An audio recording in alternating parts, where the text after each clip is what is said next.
करना है कर दीजिए आप लोग, ताकि आगे हम लोग कंटिन्यू कर सकें।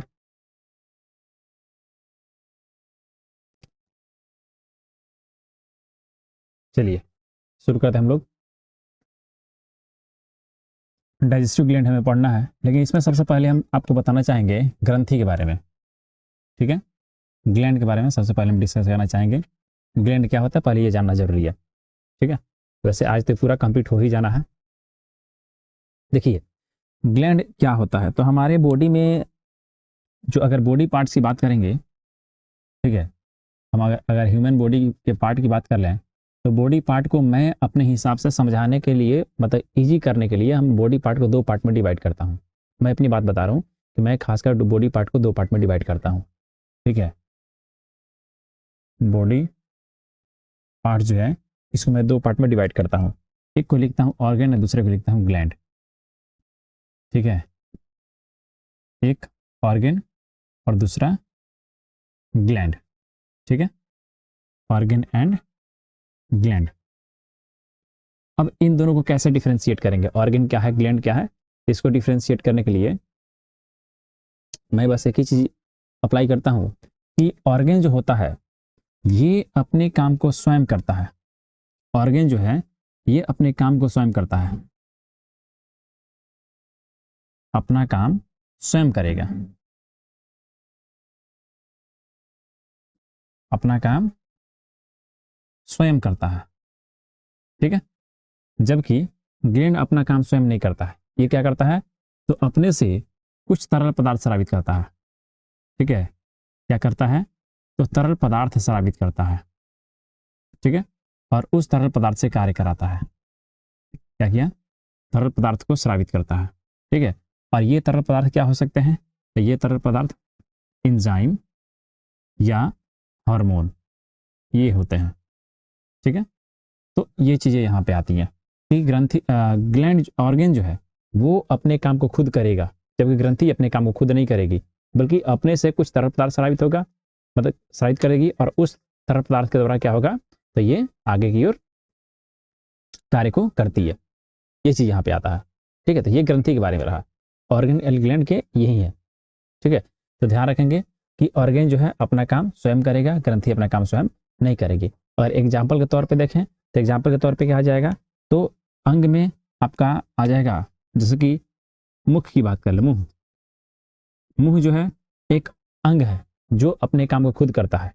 ठीक है, आंत, आंत जो है एक अंग है जो अपने काम को खुद करता है। ठीक है, लेकिन ग्रंथि की बात कर ले तो लार ग्रंथि, लार ग्रंथि ये अपने काम को खुद नहीं करते हैं, बल्कि अपने से क्या करते हैं, एक तरह पदार्थ स्रावित करते हैं जिसे कहते हैं लार। ठीक है, और इस लार से अपने कार्य को संपन्न करते हैं। ठीक है, उसी तरह से जठर ग्रंथि की बात कर ले, जठर ग्रंथि, जठर ग्रंथि। ठीक है, तो जठर ग्रंथि जो है ये भी अपने कार्य को स्वयं नहीं करती है, बल्कि क्या करती है, जठर रस स्रावित करती है, जठर रस स्रावित करती है, और जठर रस के द्वारा अपने कार्य को संपन्न करती है। ठीक है, ये चीज यहाँ पे आ रहा है। तो यहां से आप क्लियर कर पाए अंग और ग्रंथि के बारे में कि अंग, ध्यान रखेंगे अंग क्या होता है, तो अपने कार्य को स्वयं करता है, ग्रंथि अपने कार्य को स्वयं नहीं करती है। क्लियर है, अंग अपने कार्य को स्वयं करेगा, ग्रंथि अपने कार्य को स्वयं नहीं करती है। ठीक है, चलिए अच्छा लगा देख करके। खुशी कुमारी, हरकेश कुमार, सुरेश सिंह, अफजल अली, चलिए क्या दिक्कत हो रही है कहीं, प्रणाम सर, अफजल लिखे हैं प्रणाम सर। चलिए आगे बढ़ते हैं। तो यहाँ पर डाइजेस्टिव ग्लैंड हमें पढ़ना है। अब शुरू करते हैं हम लोग। ग्लैंड क्या है ये तो समझ में आ गया है। चलिए अब यहाँ डाइजेस्टिव ग्लैंड को समझने से पहले फिर डायग्राम बनाना पड़ेगा, बिना डायग्राम का बायोलॉजी नहीं चलता है। ठीक है, क्योंकि डायग्राम बनाएंगे तभी आप लोग समझ पाएंगे कि कहाँ पे कौन सा ग्रंथि है। ठीक है, ग्लैंड को समझने के लिए आपको डायग्राम बनाना पड़ेगा, जब डायग्राम बनाएंगे तभी आप क्लियर कर पाएंगे कि हाँ यहाँ पे ये ग्लैंड है, ये ग्रंथि है। ठीक है, चलिए संदीप लिखे हैं हाय, हाय सर जी कैसे हैं, चलिए संदीप कैसे हैं, अफजल प्रणाम सर, प्रणाम भाई प्रणाम चलिए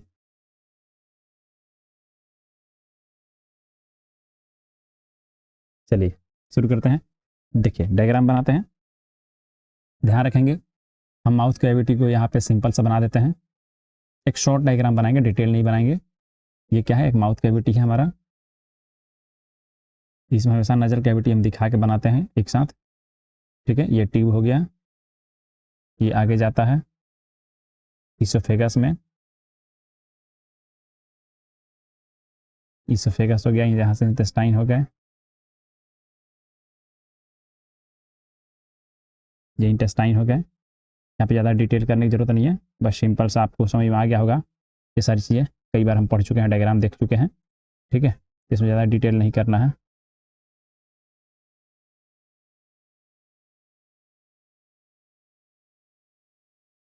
ठीक है, अब देखिए यहाँ पे ग्रंथि हमें दिखाना है, तो ये माउथ कैविटी जो है यहाँ पे ग्रंथि होती है, सलाइवरी ग्लैंड, जो यहाँ खुलती है। ठीक है, फिर यहाँ पर एक ग्रंथि होती है सलाइवरी ग्लैंड, लाल ग्रंथि, और एक यहाँ पे होती है, ये आपस में इंटरकनेक्टेड होती है और ये यहाँ खुलती है। ठीक है, इन तीनों का अलग अलग नाम है, वैसे क्या है, लाल ग्रंथि। और यहाँ पे क्या होता है कि बड़ा सा लीवर होता है।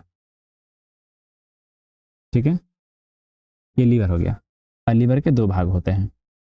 ठीक है, और लीवर के अंदर क्या होता है, तो पित्ताशय होता है यहाँ पे पित्ताशय है। ठीक है, और पित्ताशय से पित्तरस को बाहर निकालने के लिए एक ट्यूब होता है।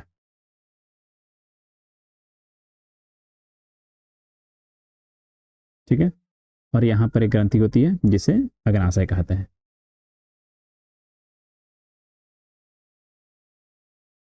ठीक है, और इस पित्ताशय के अंदर क्या रहेगा, पीतरस भरा रहेगा, यहाँ से पीतरस आके भोजन से मिलता है। ठीक है, अब बात करें यहाँ पे, तो यहाँ पे कोई ग्रंथि नहीं होती है, कोई ग्रंथि यहाँ पे नहीं होती है, ये ध्यान रखना है। ठीक है, हाँ, लेकिन ये जो आंत है, आंत के अंदर कुछ ग्रंथियां पाई जाती हैं। आंत के अंदर आप देखेंगे तो यहाँ पे कुछ ग्रंथियां पाई जाती है। क्लियर है?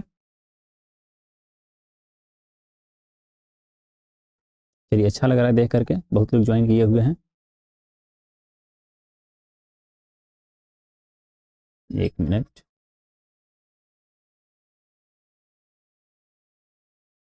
चलिए। हेलो सुरेश सिंह भाई, हम समझ नहीं पा रहे हैं, अपने आईडी से ज्वाइन किए हैं कि पापा के आईडी से ज्वाइन किए हैं? संदीप कुमार तो लिखे हैं लव सर, खुशी कुमारी हाय सर। अरे आगे भी कुछ बोलो, साउंड कैसी आ रही है सब तो बता दो भाई। चलिए, अच्छा है, अच्छा लग रहा है देख करके।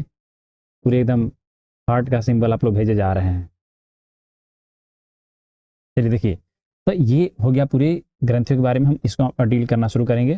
तो यहाँ पे जो है, ये तीनों के तीनों लार ग्रंथि हैं, वैसे इसका नाम हम लिख देते हैं, ये है पैरोटिड ग्लैंड।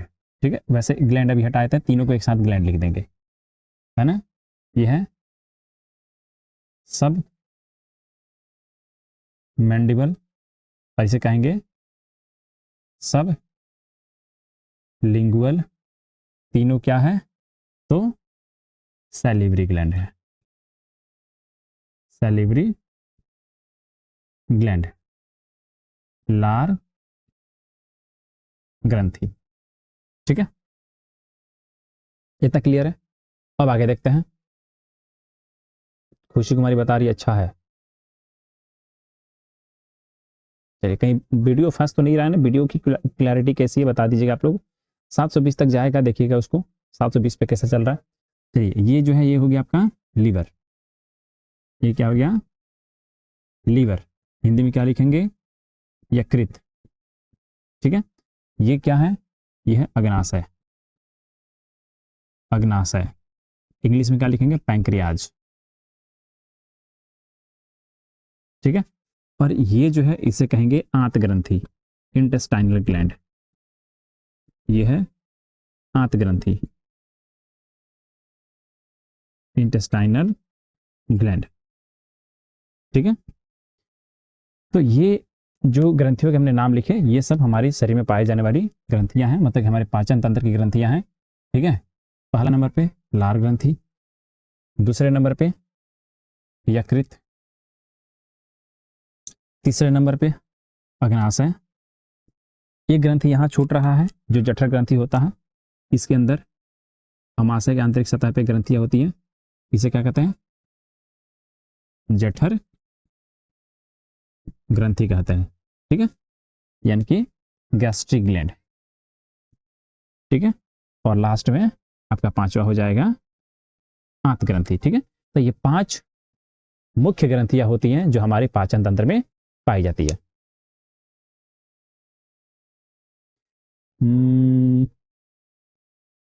कौन लिख रहा है जी? साहेब जान मिस्टर, आवाज कंटाप है। बहुत बढ़िया भाई, आप फिर डिलीट भी कर दिया कमेंट को। चलिए, बीच में थोड़ी सी दिक्कत आ सकते हैं इंटरनेट की वजह से, ठीक है, लेकिन चलिए आगे बढ़ते हैं, हम लोग देखते हैं। तो ये जो है आपके पूरे ग्रंथि का मैंने नाम लिख दिया। अब इसमें हर एक ग्रंथि के बारे में डिटेल करना शुरू करते हैं। ठीक है, तो सबसे पहली बारी आएगी किसकी? लार ग्रंथि की। ठीक है, पहले नंबर पे क्या है? लार ग्रंथि है। लार ग्रंथि क्या लिखेंगे इसको अंग्रेजी में? Salivary gland. Salivary gland. तो ध्यान देंगे यहाँ पे लार ग्रंथि जो होती है यहाँ पे 3 दिखाई दे रही है, 1 2 3। ठीक है, तो इसको क्या लिखेंगे? ये 3 ही होती है, बल्कि 3 जोड़ा होती है। लार ग्रंथियों की संख्या 3 जोड़ा होता है। ठीक है, और ये क्या करती हैं? Bittu Singh, good evening sir. Good evening Bittu, कैसे हैं? चलिए, तो ये लार ग्रंथियों की संख्या 3 जोड़ा यानी कि 6 कहाँ प्रेजेंट होते हैं? तो माउथ कैविटी के इर्द गिर्द प्रेजेंट होते हैं। एक पैरोटिड है जो कहाँ है? ये कान के पीछे, ये कान के नीचे वाले हिस्से में पैरोटिड होता है। ठीक है, उसके बाद से सब मैंडिबल, यानी कि ये जो हड्डी होता है ना, ये जो हड्डी है इसको मैंडिबल कहता है, बायोलॉजी की भाषा में इसको मैंडिबल कहेंगे। ठीक है, तो यहाँ पे जो ग्रंथि होती है उसे सब मैंडिबल कहेंगे। ठीक है, और उसके बाद क्या है? क्या सब लिंगुअल। लिंगुअल शब्द जो है जुबान के लिए यानी कि टंग के लिए यूज करते हैं। ठीक है, तो वहां पर आ गया सब लिंगुअल। सुमित लिखे हाय, कैसा है सुमित? चलिए, तो ये सब लिंगुअल यानी जीभ के नीचे, तो ध्यान रखेंगे पैरोटिड ये कान के नीचे वाले हिस्से पे रहेगा, तो पैरोटिड। सब मैंडिबल यानी कि इस हड्डी के अंदर जो यहाँ पे रहेगा, है ना, ये सब मैंडिबल, ये मैंडिबल हो गया। ठीक है, और जुबान के नीचे जो रहेगा सब लिंगुअल। ठीक है, तो 3 लार ग्रंथियां पाई जाती है, मतलब 3 नहीं, 3 जोड़ी संख्या में लार ग्रंथियां हमारे शरीर में पाई जाती है। ठीक है, और इन लार ग्रंथियों से क्या स्रावित होता है? लार, सलाइवा स्रावित होता है। ठीक है, लार ग्रंथियों से क्या स्रावित होता है? सलाइवा। ठीक है, संदीप कुमार इमोजी भेज रहे हैं, चलिए अच्छा लग रहा है। इसको और लोगों तक शेयर कर दीजिए आप लोग, ठीक है, ताकि और भी लोग ज्वाइन कर सके। तो यहाँ से क्या स्रावित होता है? सलाइवा। अब देखिए सलाइवा जो है इसमें क्या क्या कंटेंट होता है? तो सलाइवा में वाटर होता है। ठीक है, और क्या होता है? अमाइलेज होता है। ठीक है, वाटर होगा और अमाइलेज होगा। और आप लोग को ऑलरेडी पता है कि ये जो भोजन का पाचन है वो मुख से शुरू होता है। तो भोजन का पाचन मुख से शुरू होता है, ऐसा हम क्यों कहते हैं? इसका एक कारण है। इसका कारण ये है कि अमाइलेज इसके अंदर है। अमाइलेज क्या है? एंजाइम है, और ये क्या करता है? तो स्टार्च को पचाता है। स्टार्च को पचाता है। स्टार्च को किस में कन्वर्ट करता है? ग्लूकोज में कन्वर्ट करता है। स्टार्च को ग्लूकोज में कन्वर्ट करता है कौन? अमाइलेज। सलाइवा में होता है, इसीलिए उसे सलाइवरी अमाइलेज कहते हैं। ठीक है, चलिए, तो अमाइलेज स्टार्च को ग्लूकोज में कन्वर्ट कर देता है। कहाँ पे? माउथ कैविटी के अंदर। इसीलिए कहते हैं कि माउथ कैविटी में भोजन का पाचन शुरू होता है। इतनी बात क्लियर है? चलिए, तो ये क्लियर हो गया। अब ये लार जो है ये भोजन, हाँ, लार में थोड़ी सी वाटर के साथ क्या रहता है? म्यूकस भी होता है, ध्यान रखेंगे। म्यूकस भी होता है जो भोजन को क्या करता है? स्लिपरी बनाता है, फिसलनदार बनाता है, ताकि भोजन आसानी से फिसल सके। ठीक है, और आसानी से हम लोग उसको निगल सके। ये चीज यहाँ पे आती है। ठीक है, तो लार ग्रंथि के बारे में बता दें। लार ग्रंथि जो है हमारे माउथ कैविटी के आसपास पाई जाती है। इसकी संख्या 6 होती है, 3 जोड़ी संख्या पाई जाती है। पहला लार ग्रंथि पैरोटिड यानी कि हमारे कान के नीचे पाई जाती है। दूसरी सबमैंडिबल यानी कि इस हड्डी के नीचे अंदर पाई जाती है। और सबलिंगुअल यानी जीभ के नीचे पाई जाती है। ठीक है, ये सब लार ग्रंथियां मतलब जोड़े में पाई जाती है, इसलिए 6 हो जाती है। लार ग्रंथि से क्या निकलता है? लार निकलता है, सलाइवा निकलता है। सलाइवा में क्या रहता है? वाटर, अमाइलेज और म्यूकस होता है। ठीक है, तो ये अमाइलेज क्या करता है? तो स्टार्च को ग्लूकोज में कन्वर्ट करता है। इसीलिए कहते हैं कि भोजन का पाचन कहाँ शुरू होता है? मुख से शुरू होता है। ये बात यहाँ क्लियर है। ठीक है, चलिए आगे देखते हैं। अब यहाँ पे लार ग्रंथि क्लियर हो गया, और लार ग्रंथि के बाद से आगे क्या बढ़ेंगे हम लोग? तो आएंगे हम लोग यकृत पे।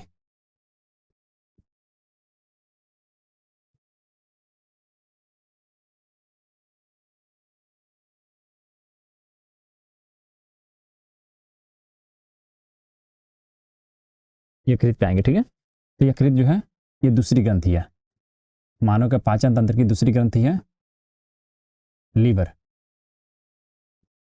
यकृत। ठीक है, तो ध्यान देंगे कि यकृत जो होता है ये मानव शरीर का सबसे बड़ा ग्रंथि है, ध्यान रखेंगे, बड़ा ग्रंथि है। मानव शरीर का सबसे बड़ा ग्रंथि में आता है यकृत। ठीक है, जिसका वजन कितना हो सकता है? 1.5 kg तक हो सकता है। यकृत जो है इसका वजन 1.5 kg तक हो सकता है, ध्यान रखेंगे। ठीक है, चलिए आगे देखिए। अब ये पता लग गया कि सबसे बड़ा ग्रंथि है, 1.5 kg का होता है। लेकिन होता कहाँ है? तो हमारे उदर गुहा में, पेट के अंदर दाहिने तरफ होता है। जैसे कि ये बाएं तरफ अमाशय होगा, दाहिने तरफ यकृत होगा। ठीक है, ये चीज ध्यान रखेंगे। ठीक है, कि कहाँ होता है? तो पेट में, यानी कि एब्डोमिनल कैविटी में, एब्डोमिनल कैविटी में, एब्डोमिनल कैविटी में कहाँ होगा? तो राइट साइड में, एब्डोमिनल कैविटी में राइट साइड में ये प्रेजेंट होता है। ध्यान रखेंगे, एब्डोमिनल कैविटी यानी पेट के अंदर दाहिने तरफ ये प्रेजेंट होता है, उपस्थित होता है। ये बात क्लियर है। ठीक है, अब देखिए, ये यकृत जो होता है इसके दो लोब होते हैं, इसके दो भाग होते हैं, यहां दिखाई दे रहा होगा, एक भाग ये है, एक भाग ये है। ठीक है, दो भाग होते हैं, है ना। और इस यकृत के अंदर क्या बनता है? तो पीत रस बनता है। यकृत में क्या बनता है? पीत रस बनता है। ठीक है, 1 मिनट।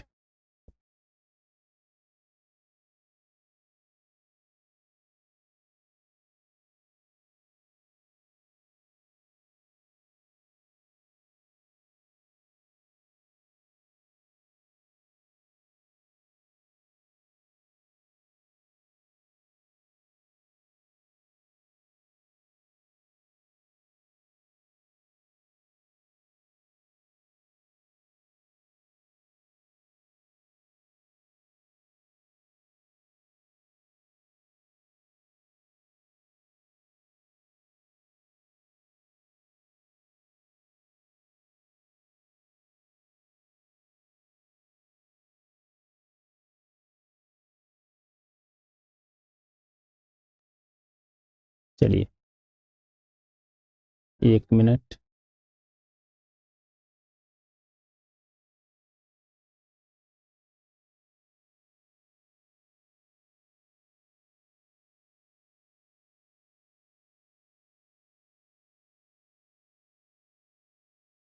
सबको क्लियर सुनाई दे रहा?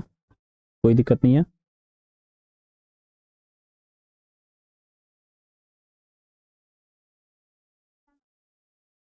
चलिए, तो यकृत के बारे में बता रहा था कि यकृत जो होता है ये दो भाग में होता है, और इससे क्या स्रावित होता है? पीत रस। ठीक है, बाइल जूस। क्या स्रावित होते हैं? बाइल जूस, पीत रस स्रावित होते हैं। ठीक है, और इस पीत रस के अंदर क्या होता है? सुरेश बता रहे हैं साउंड बहुत क्लियर है, थैंक यू फीडबैक के लिए। और संदीप कुमार बता रहे हैं सर जी मेरे रिवीजन हो जाएगा। हाँ, मेरा तो आपका रिवीजन हो ही जाएगा, कोई बात नहीं है। वैसे ये जो पढ़ा रहे हैं ये सबके लिए पढ़ा रहे हैं, ध्यान रखेंगे। ठीक है, ये जनरल चल रहा है ना। ये पूरी मतलब biology clear, biology, chemistry, physics भी कोशिश करेंगे कंप्लीट करने का। तो पहले बायोलॉजी को, चूंकि बायोलॉजी मेरा स्पेशलाइजेशन है तो हम बायोलॉजी को पहले क्लियर करेंगे। ठीक है, उसके बाद से हम केमिस्ट्री पे आएंगे। ठीक है, तो 10th का लेवल का बायोलॉजी अभी क्लियर कर रहे हैं, 10th का जब हो जाता है तब 9th का शुरू करेंगे, फिर हम केमिस्ट्री पे आएंगे। ठीक है, और लोग आपको शेयर कर देंगे इसको।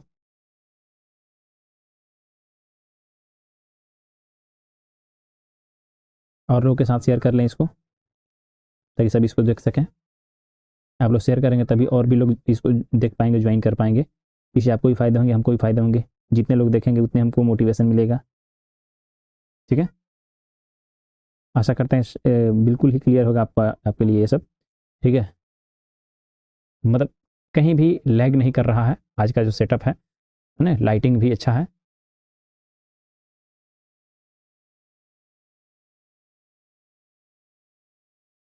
कहीं लैग नहीं कर रहा, हमको पता है, हम भी देख पा रहे हैं। तो अपने से आसान शुरू कर देते हैं।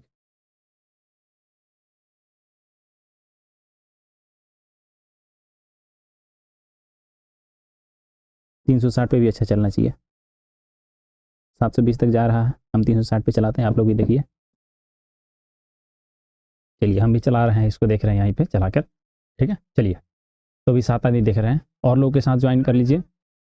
राम राज्य कौन है भाई? सर डाइजेस्टिव ग्लैंड कल कोचिंग में पढ़ाए होगा। हाँ हाँ हाँ, कल कोचिंग में पढ़ाई होगा डाइजेस्टिव ग्लैंड। आज हम आज सुबह में मैंने बोला था कोचिंग में कि पूरी क्लियर कर देंगे, तो आज पूरा कंप्लीट हो जाएगा डाइजेस्टिव ग्लैंड। यहाँ पे क्लियर कंप्लीट हो जाएगा, कोचिंग में तभी चलेगा, अभी कोचिंग में बहुत दिनों तक चलेगा। ठीक है, चलिए और लोगों के साथ ज्वाइन करिए, इसको भेजिए और लोगों को। चलिए बताइए, देखिए यहाँ पे तो यकृत का मैंने बताया कि इसके 2 भाग होते हैं, दिख रहा है। और यकृत के अंदर क्या होता है, पीतरस बनता है, और पीतरस को बाइल जूस कहते हैं। और पीतरस संचित कहाँ होता है? तो पीतरस संचित होता है वो पिताशय में। पीतरस कहाँ संचित होगा? पिताशय में। इंग्लिश में क्या लिखेंगे? Gall bladder. Gall bladder. ठीक है, यहाँ पे ये संचित होता है, गॉल ब्लैडर में ये संचित होता है। ये बात क्लियर है? ध्यान रखेंगे कि कहाँ संचित हो रहा है? पीतरस में, पिताशय में पीतरस संचित हो रहा है। ये बात क्लियर है? ठीक है, और ये जो पीतरस है, बाइल जूस जो है, इसके अंदर क्या क्या होते हैं? तो इसके पीतरस के अंदर अगर कंपोनेंट की बात कर लें, तो पीतरस के अंदर क्या क्या देखे जाएंगे? तो यहाँ पे कुछ सॉल्ट होते हैं। ठीक है, फिर यहाँ पर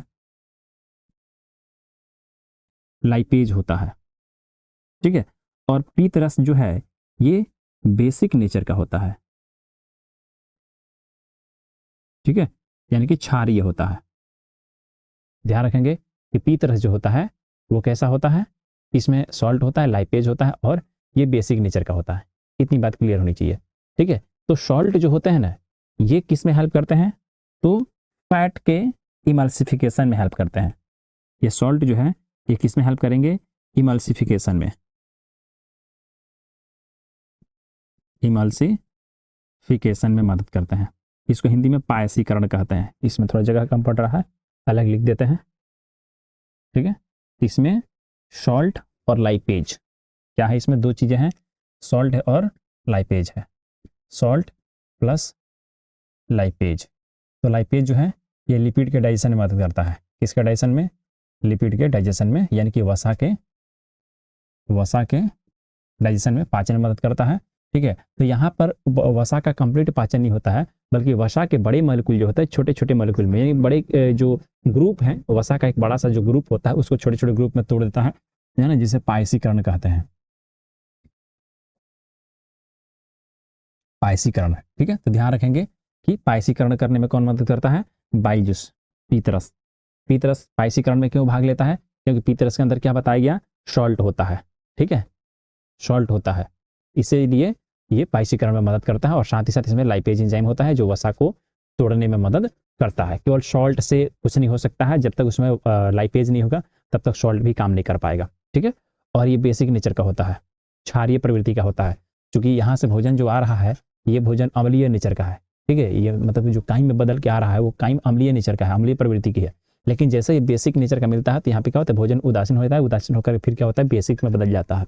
ठीक है, ताकि आगे इसके प्रोटीन का पाचन हो सके, इसलिए ये बेसिक होता है। ठीक है, तो यहाँ पे क्लियर हो गया कि ये यकृत शरीर का सबसे बड़ा ग्रंथि है। ध्यान रखेंगे, यकृत सबसे बड़ा ग्रंथि है शरीर की। ठीक है, और ये कहाँ होता है? तो हमारे उदर गुहा में दाहिने तरफ होता है। उदर गुहा में दाहिने तरफ होता है, ये बात ध्यान रखेंगे। शहबाज लिखे हुए हैं 12th का लाइव कब होगा? सब होगा भाई, पहले एक को हम लोग सक्सेस कर लें, अभी 10th वाला जब सक्सेस चल रहा है, जब ये हो जाएगा, अच्छे से चल जाएगा, ठीक है, तो इसके बाद से हम लोग 12th पे भी काम करना शुरू करेंगे। ठीक है, तो टेंशन नहीं लेना है, सब चलेगा। देखिए, तो यहाँ पे मैंने बताया कि लीवर जो है सबसे बड़ी ग्रंथि है, हमारे पेट में दाहिने तरफ पाई जाती है। इसके 2 भाग होते हैं। इससे क्या निकलता है? पीतरस निकलता है। पीतरस पित्ताशय में संचित होता है। पीतरस के अंदर क्या क्या रहते हैं? तो लाइपेज रहते हैं, सॉल्ट रहते हैं।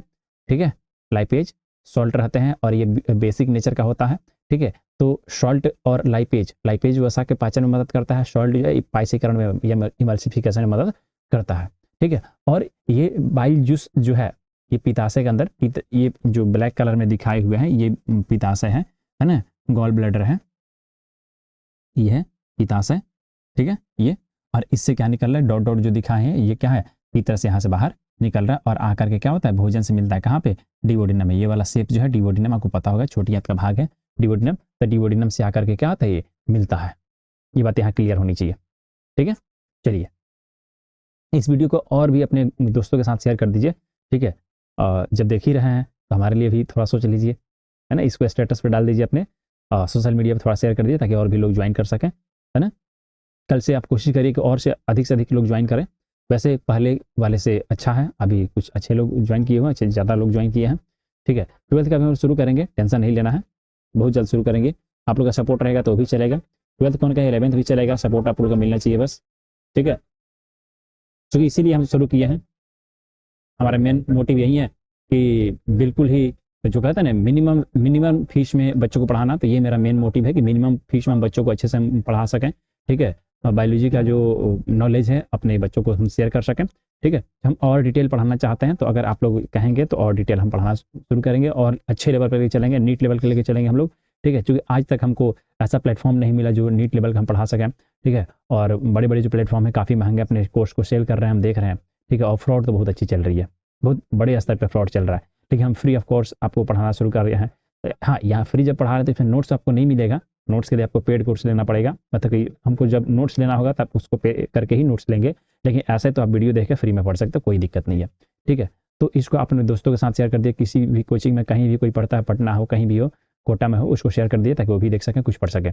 ठीक है, ना ज़्यादा तो थोड़ा ही सही, लेकिन हम पढ़ा तो रहे हैं ना। ठीक है, थोड़ा ही आपके ग्रोथ में हमारा कंट्रीब्यूशन हो सकता है, लेकिन होगा जरूर, इतना ध्यान रखेंगे। चलिए, तो यहाँ हमने लीवर के बारे में सारी बातें डिटेल कर लिया। ठीक है, अब यहाँ 11th तो नहीं है, लीवर के बारे में और ज़्यादा डिटेल करें, जब 11th पढ़ाएंगे तो वहाँ पे और इसके डाइसेक्शन करके इसके अंदर हम लोग पहुँचेंगे कि कहाँ पे कौन कौन सी कोशिकाएं होती है, कैसे काम करती है। ठीक है, चलिए, तो यहाँ लीवर कंप्लीट हो गया। आगे हम लोग पढ़ना है अग्नाशय। किसी को कहीं कोई प्रश्न हो तो आप लोग कमेंट कर देंगे। ठीक है, लाइव चैट चालू है, आप लोग उसमें कर देंगे। जितने लोग ज्वाइन कर रहे हैं तुरंत आकर के उसको लाइक कर दें वीडियो को। ठीक है, चैनल को सब्सक्राइब कर लें।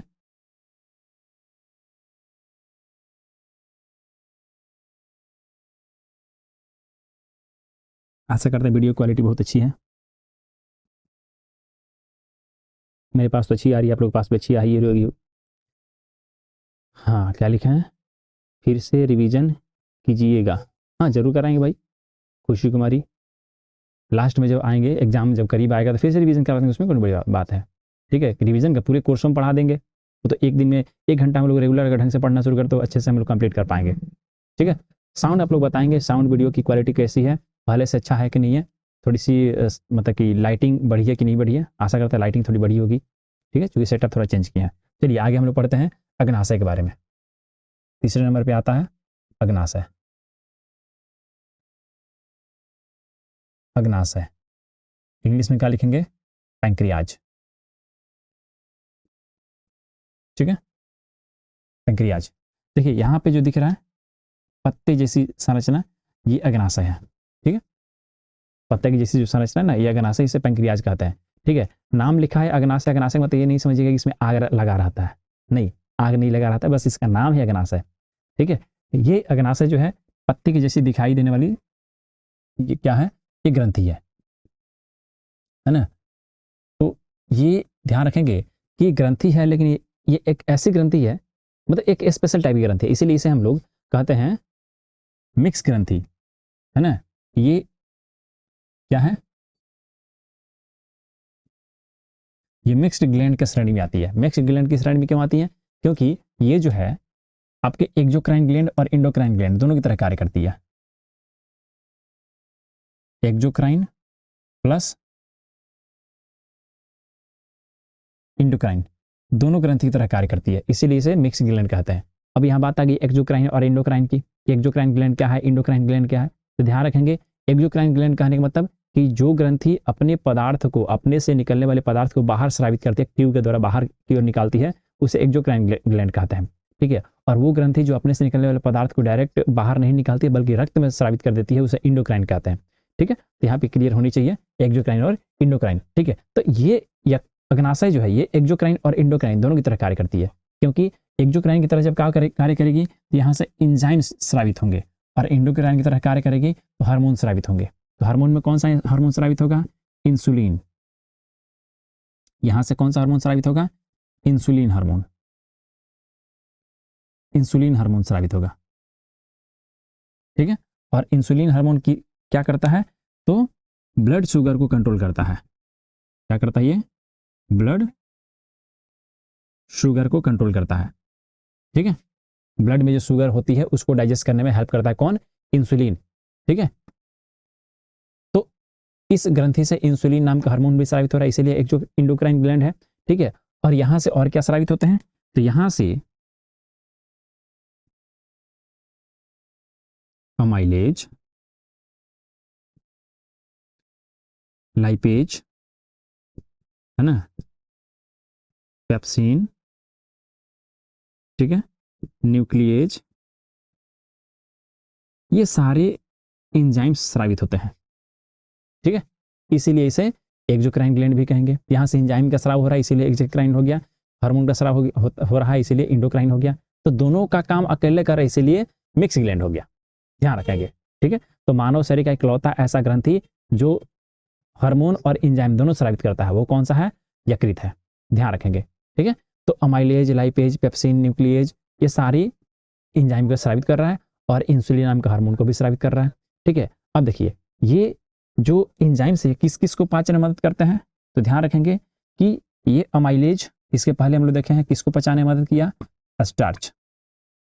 ठीक है, अमाइलेज किसको पचाने में मदद किया, स्टार्च को पचाने में मदद किया। यहां से लिख देते हैं इसको, स्टार्च को पचाने में मदद किया। ठीक है, लाइपेज किसको पचाने में मदद किया, लिपिड को। ठीक है, पेप्सिन किसको पचाएगा, प्रोटीन को। ठीक है, न्यूक्लियस किसको पचाएगा, तो RNA DNA, RNA plus DNA, इनको पचाने में मदद करेगा। ठीक है, तो अमाइलेज स्टार्च को पचाया, लाइपेज लिपिड को पचाया, पेप्सिन प्रोटीन को, न्यूक्लियस न्यूक्लिक एसिड को पचाने का काम करता है। ठीक है, तो ये सारे एंजाइम कहाँ स्रावित हो रहे हैं, आपके अग्नाशय से, पैंक्रियाज से। ठीक है, और हमारे ब्लड में जो ग्लूकोज की मात्रा है उसको कंट्रोल करने के लिए, यानी कि ब्लड ग्लूकोज को पचाने में कौन मदद कर रहा है, तो इंसुलिन। और ये कहाँ स्रावित हो रहा है, तो ये भी यहीं से स्रावित हो रहा है, अग्नाशय से ही स्रावित हो रहा है। इसीलिए अग्नाशय को क्या बोला गया, मिक्स ग्लैंड बोला गया। ठीक है, ये बात यहाँ क्लियर होनी चाहिए। देखिए यहाँ लिख दिए।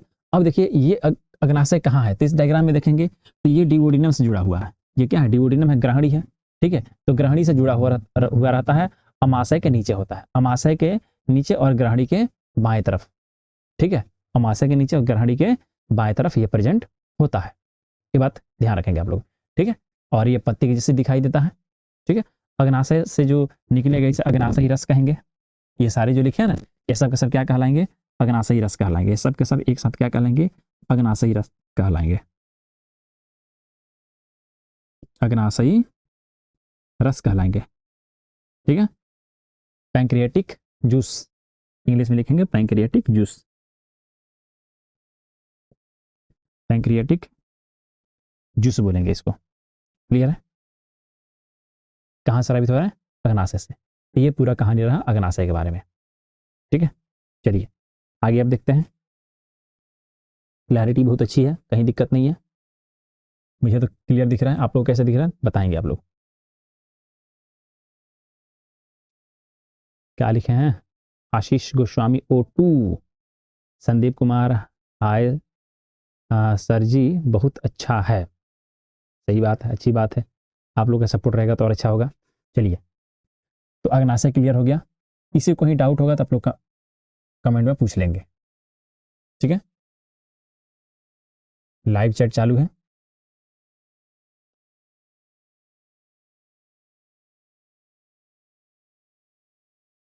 चलिए अब क्या पढ़ना है, जठर ग्रंथि पढ़ना है। चौथा नंबर हो गया आपका, हाँ चौथा नंबर जठर ग्रंथि। जठर ग्रंथि, गैस्ट्रिक ग्लैंड, गैस्ट्रिक ग्लैंड। अच्छा एक चीज आप लोग बताएंगे हमको कि इसमें ब्लैक कलर से लिखा हुआ क्लियर दिख रहा है या ब्लू वाला क्लियर दिख रहा है? क्योंकि ब्लैक वाला पतला मार्कर है, ब्लू वाला मोटा मार्कर है, ठीक है, तो कौन सा आपको क्लियर दिख रहा है? जो क्लियर दिख रहा है उसका यूज ज्यादा किया जाएगा।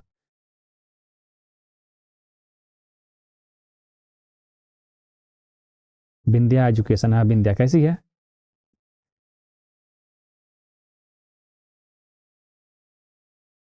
अभी कैसा दिखाई रहा थोड़ा बताना।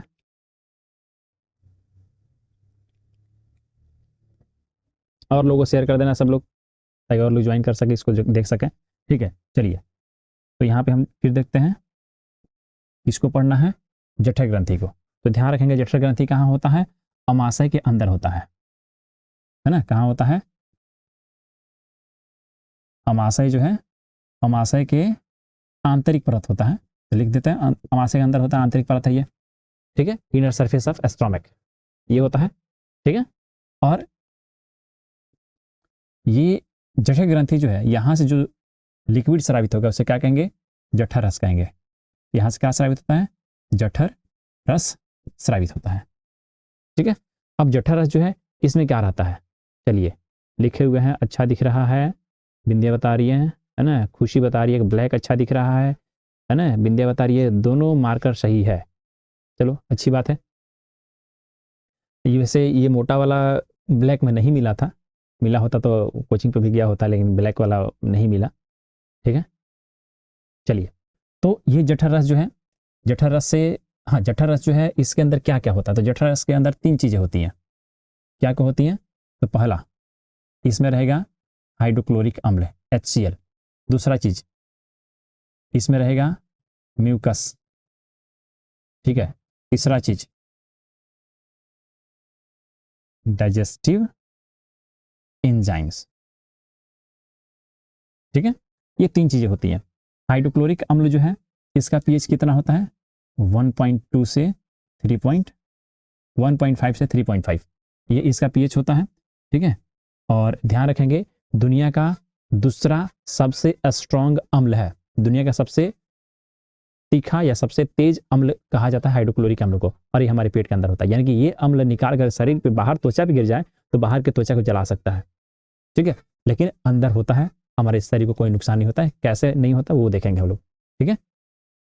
और ये म्यूकस, म्यूकस जो है ये क्या होता है, तो एक चिपचिपा पदार्थ होता है जिसके ऊपर किसी भी रसायन का कोई असर नहीं होता है, तो ये म्यूकस जो है ना यही क्या करता है, हाइड्रोक्लोरिक अम्ल के प्रभाव से बचाता है, यहाँ पे म्यूकस का एक परत लगा रहता है, जठर ग्रंथियां जो होती है ना, जठर ग्रंथियों के ऊपर म्यूकस का एक परत होता है।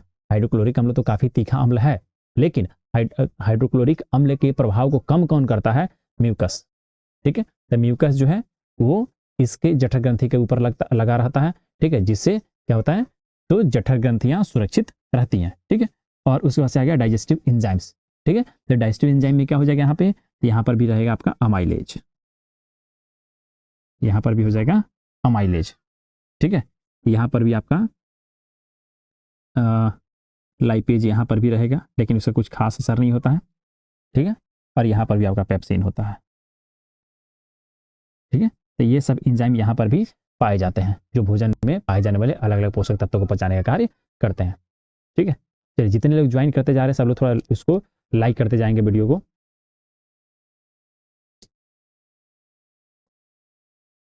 संदीप बता रहे sir ji sound and light बहुत अच्छा आ रहा है, थैंक यू। इतना साउंड और लाइट को इतना प्रॉपर लाने में बहुत मेहनत लगा भाई, आप लोग यकीन नहीं होगा, फरवरी से हम काम कर रहे हैं तब जाके आज इतनी अच्छे से हमारी लाइटिंग हो रही है। सुबह में ही बात हो रही थी कोचिंग पे, बताया गया हमको कि सर थोड़ा सा लाइटिंग का काम करिए, थोड़ा सा लाइटिंग को बढ़ाने की कोशिश करिए। अभी भी हमको लगता है कि मेरे फेस पे डार्कनेस अभी है ना, जैसे कि अभी कैमरा में जितने क्लियर दिख रहा है उतना क्लियर हमको यूट्यूब पे नहीं मिल पा रहा है, ठीक है। तो यूट्यूब पे उतना क्लियरिटी क्यों नहीं मिल पा रही, उसका थोड़ा सा और हमको देखना पड़ेगा, और क्लियर देखना पड़ेगा, और सेटिंग करनी पड़ेगी, ठीक है। भरत प्रसाद कौन है, ऋषि कुशवाहा ज्वाइन किए हैं, ओके, अच्छा लगा देख करके। जितने लोग ज्वाइन करते जा रहे हैं सब लोग लाइक करते जाइए, क्योंकि लाइक पे यूट्यूब थोड़ा इसको क्या करता है, वीडियो को बूस्ट करने में मदद करता है। ठीक है, और लोगों को भी शेयर करिए आप लोग। चलिए, तो यहाँ पे आप लोग देखें अमाशय के अंदर पाए जाने वाले जठर ग्रंथि के बारे में ये मैंने बता दिया। चलिए आगे देखते हैं। हाँ, अब लगभग खत्म हो गया है, अब बस ये आंत ग्रंथि है। एकदम पूरी 1 घंटे में हम लोग कंप्लीट कर रहे हैं अपने सेशन को। ठीक है, 6 बजे हम लोग लाइव किए थे और 7 बजने वाला है। कैसे 1 घंटा कंप्लीट हो गया पता नहीं चला। मात्र 3 मिनट और है, 7 बजते बजते हम लोग बंद कर देंगे, कुछ मिनट आगे ले चलेंगे फिर बंद कर देंगे। हाँ भाई, भरत प्रसाद जो लिखे हैं, ऋषि कुशवाहा जो लिखे हैं स्टूडेंट कोचिंग, हाँ भाई हमको पता है, हमारे अधिकतर लोग जो वहीं से हैं। ठीक है, 101 आदित्य राज रामराज है ना सर, ब्लैक मार्कर सही है, अच्छी बात है। तो कल से ब्लैक मार्कर का ही ज़्यादा यूज करेंगे। ठीक है, इस कोशिश करेंगे कि मोटा वाला जो मार्कर है उसको ब्लैक में कन्वर्ट कर दें। ठीक है, क्या करना है, इसका इंक निकाल के फेंक देना, उसमें भर देना है ब्लैक। ठीक है, चूंकि ये एक और मार्कर रखे हुए हैं, ये खत्म होता है इसको ब्लैक की तरह यूज करेंगे। तो चलिए, वैसे ब्लू वाला काफ़ी बोल्ड दिख रहा है, बड़े बड़े दिख रहे हैं, बट ब्लैक रहेगा तो और क्लियरिटी आएगी। ठीक है, चूंकि ब्लैक पे रिफ्लेक्शन उतने अच्छे से काम नहीं करता है। ठीक है, क्या लिखे हैं, थोड़ा बड़ा लीजिए। अच्छा अच्छा, क्लास को और लंबा करें है ना। मुन्ना राम, वॉइस क्लियर और बुलंद क्लियर साफ करें, क्लियर क्या साफ मतलब साउंड और बुलंद करें ये कहना चाहते हैं ना, हो जाएगा धीरे धीरे। ठीक है, फीडबैक के लिए थैंक यू सबको। ठीक है, सब हो जाएगा धीरे धीरे, क्योंकि अभी हम बहुत धीरे धीरे बोल रहे हैं और यहाँ पे हम रियल में ज़्यादा बुलंद हम नहीं बोल पा रहे हैं, हम इस बात को समझ रहे हैं। ठीक है, धीरे धीरे सब हो जाएगा, क्योंकि हमारा सेटअप उतना प्रॉपर नहीं है, सब हो जाएगा। चलिए आगे देख लेते हैं हम लोग आंत ग्रंथि के बारे में। लास्ट है 5वां नंबर, आंत ग्रंथि, इंटेस्टाइनल ग्लैंड। इंटेस्टाइनल ग्लैंड, तो इंटेस्टाइनल ग्लैंड कहाँ होता है, इंटेस्टाइन के अंदर। ध्यान रखेंगे ये जो स्मॉल इंटेस्टाइन होता है इसके अंदर पाया जाता है। स्मॉल इंटेस्टाइन के अंदर जो होता है आपका इंटेस्टाइनल ग्लैंड पाया जाता है। ठीक है, और इंटेस्टाइनल ग्लैंड कहाँ रहेगा, तो इंटेस्टाइन के अंदर जो है कुछ फिंगर लाइक प्रोजेक्शन पाए जाते हैं, उंगली के जैसे कुछ उभार पाई जाती है। ठीक है, उसके अंदर इंटेस्टाइनल ग्लैंड होते हैं। ठीक है, और यहाँ से क्या स्रावित होते हैं, तो इंटेस्टाइनल जूस स्रावित होते हैं। इंटेस्टाइनल जूस स्रावित होते हैं। ठीक है, इंटेस्टाइनल ग्लैंड से इंटेस्टाइनल जूस स्रावित होंगे, और इंटेस्टाइनल जूस में क्या होता है, तो सारे एंजाइम का नाम यहाँ लिख दीजिए, कोई दिक्कत नहीं है, सारे एंजाइम यहाँ पे स्रावित होते हैं।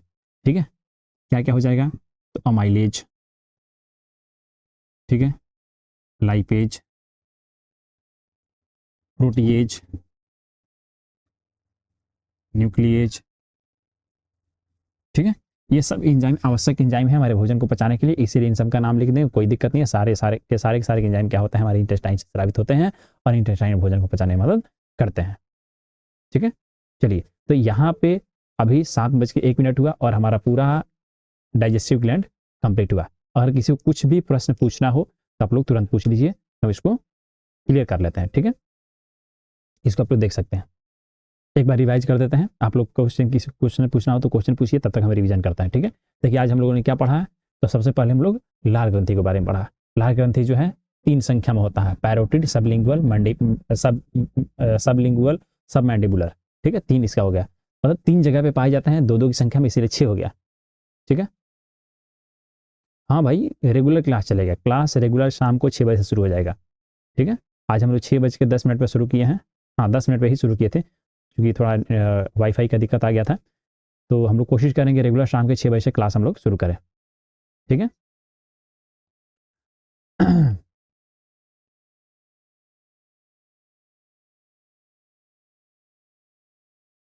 चलिए, तो यहाँ पे हो गया लाल ग्रंथि के बारे में मैंने बता दिया, लाल ग्रंथि से लार स्रावित होता है। ठीक है, और लाल ग्रंथि की संख्या 6 होता है। ठीक है, और इसमें क्या होता है, अमाइलेज होता है। अमाइलेज किसको पचाने में मदद करता है? स्टार्च को पचाने में मदद करती है। तो बात क्लियर होगी। दूसरा क्या पढ़े हम लोग? यकृत पढ़े। यकृत का के बारे में बताया कि यकृत हमारे मानव शरीर की सबसे बड़ी ग्रंथि होती है। ये हमारे पेट में दाहिने तरफ पाई जाती है, ठीक है, और इसका वजन कितना होता है? 1.5 kg होती है, इससे ज़्यादा भी हो सकता है, ठीक है, 1.5 kg स्टैंडर्ड वजन बताया है ना। इसके 2 लोब होते हैं और इससे क्या स्रावित होता है? पित्तरस स्रावित होता है। पित्तरस कहाँ एकत्रित होता है? तो पित्ताशय में एकत्रित होता है, ठीक है। और पित्तरस जो है उसकी क्वालिटी क्या होती है? तो पित्तरस के अंदर सॉल्ट होते हैं, ठीक है, लाइपेज होते हैं यहाँ पे, ठीक है, और ये बेसिक नेचर का होता है, ये चीज़ हमने बताया हुआ, ठीक है। तो सॉल्ट और लाइपेज जो है ये लिपिड को डाइजेशन करने में, लिपिड को पचाने में यानी कि इमल्सिफिकेशन में मदद करते हैं। ध्यान रखेंगे इमल्सिफिकेशन कहाँ होता है? टिड्डी में होता है, ठीक है। इसी वजह से दूसरी ग्रंथि की हमने बात बोला था कि ये अग्नाशय जो है दूसरी अगला ग्रंथि है जो पत्ती की आकृति की दिखाई देती है, ठीक है, और ये मिक्स ग्रंथि है। मिक्स ग्रंथि क्यों कहते हैं? मानव शरीर का अगर कोई पूछे कि मानव शरीर में एक ऐसी ग्रंथि का नाम बताओ जो मिक्स ग्रंथि की तरह होता है, ठीक है, तो मिक्स ग्रंथि में क्या आ जाएगा? आपका अग्नाशय हो जाएगा। क्यों? क्योंकि ये एक्सोक्राइन ग्लैंड और एंडोक्राइन दोनों की तरह कार्य करता है। यहाँ मैंने बताया कि एक्सोक्राइन ग्लैंड उसको कहेंगे जो अपने स्राव को बाहर स्रावित करता है, जैसे कि लार ग्रंथि। लार ग्रंथि अपने में बने हुए लार को बाहर हमारे मुंह के अंदर स्रावित करता है, ठीक है, ये ब्लड में नहीं भेजता है, ठीक है। तो ये क्या हो गया? आपका एक्सोक्राइन ग्लैंड हो गया। वही इंडोक्राइन ग्लैंड की बात करें तो इंडोक्राइन ग्लैंड में क्या आ जाएगा? Pituitary gland. पिट्यूटरी ग्लैंड जो होता है इंडोक्राइन ग्लैंड होता है, ठीक है, वो अपने स्राव को डायरेक्ट ब्लड में भेज देता है। इतनी बात क्लियर है, ठीक है। तो वही बताया कि यहाँ पे अग्नाशय एक्सोक्राइन और एंडोक्राइन दोनों की तरह कार्य करता है। जब एक्सोक्राइन की तरह कार्य करेगा तो यहाँ पे अमाइलेज, लाइपेज, पेप्सिन, न्यूक्लियेज ये सारे एंजाइम स्रावित होंगे, ठीक है। और एंडोक्राइन की तरह कार्य करेगा तो यहाँ से इंसुलिन स्रावित होगा, हार्मोन है इंसुलिन, ठीक है। इंसुलिन क्या करता है? तो ब्लड में पाए जाने वाले ग्लूकोज की मात्रा को कंट्रोल करने का कार्य करता है। जब इंसुलिन की मात्रा कम होती है तो डायबिटीज नाम का बीमारी होता है। ये बात हम बताना नहीं छूट मतलब भूल के वहाँ पे अभी बता देते हैं। इंसुलिन जब कम होता है तो डायबिटीज होता है। इंसुलिन जब कम होगा तो डायबिटीज हो जाएगा। हमारे ब्लड में ग्लूकोज की मात्रा क्या हो जाएगी? अच्छा, खुशी लिखी है कि 6:16 पर शुरू किया है। अच्छी बात है इतना ध्यान देने के लिए, ठीक है। चलिए, तो इंसुलिन की मात्रा घटेगी तो डायबिटीज होगा क्योंकि ब्लड ग्लूकोज की मात्रा बढ़ेगी हमारे शरीर में। हमारा शरीर ग्लूकोज को, ब्लड में पाए जाने वाले ग्लूकोज को प्रोसेस नहीं कर पाएगा, डाइजेस्ट नहीं कर पाएगा, इसलिए ब्लड ग्लूकोज की मात्रा यहाँ पे क्या होगी? बढ़ जाएगी, ठीक है। फिर आगे हम लोगों ने देखा क्या? तो आंत ग्रंथि, जठर ग्रंथि। तो जठर ग्रंथि मैंने बताया कि जठर ग्रंथि क्या होता है? तो हमारे अमाशय के आंतरिक सतह पर पाए जाने वाली खुरदरी सतह जो होता है वो जठर ग्रंथि होता है। जठर ग्रंथि से जठर रस स्रावित होता है। जठर रस में क्या होता है? हाइड्रोक्लोरिक अम्ल, म्यूकस और पाचक एंजाइम पाए जाते हैं। हाइड्रोक्लोरिक अम्ल दुनिया का सेकंड सबसे मजबूत अम्ल होता है जिसका पीएच 1.5 से 3.5 बताया जाता है, ठीक है। इसकी वजह से अमाशय के अंदर के जो वातावरण जो होता है वो क्या होता है? अम्लीय हो जाता है, ठीक है, और ये भोजन को काई में बदलने में मदद करता है, ठीक है। और म्यूकस जो होता है, म्यूकस अमाशय के आंतरिक सतह पे हाइड्रोक्लोरिक अम्ल के प्रभाव को कम करने में मदद करता है, ठीक है। उसके बाद से यहाँ पे क्या बताया हमने? आंत ग्रंथि के बारे में बताया। तो आंत ग्रंथि जो है ये क्या होती है? आंत के अंदर पाई जाने वाली ग्रंथियां होती हैं जो आंत के अंदर उंगली नुमा संरचना होती है, उसे स्रावित उसमें आंत ग्रंथियां होती है, वहां से ये अपने रस को स्रावित करती हैं, ठीक है।